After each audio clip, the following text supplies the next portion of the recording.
ஒரு முறையா இருமுறையா பல முறை பல பிறப்பெடுக்க வைத்தாய். புதுவினையா பழவினையா கணம் கணம் தினம் என்னை துடிக்க வைத்தாய். பொருளுக்கு அலைந்திடும் பொருளற்ற வாழ்க்கையும் துரத்துதே. உன் அருள் அருள் அருள் என்று அலைகின்ற மனம் இன்று பிதற்றுதே. அருள் விழியால் நோக்குவாய், மலர்பதத்தால் தாங்குவாய்.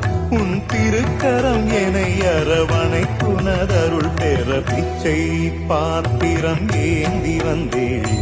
ஐயனே என் ஐயனே, பிண்டம் என்னும் எலும்பொடு சதை நரம்புதிரமும் அடங்கிய உடம்பு எனும்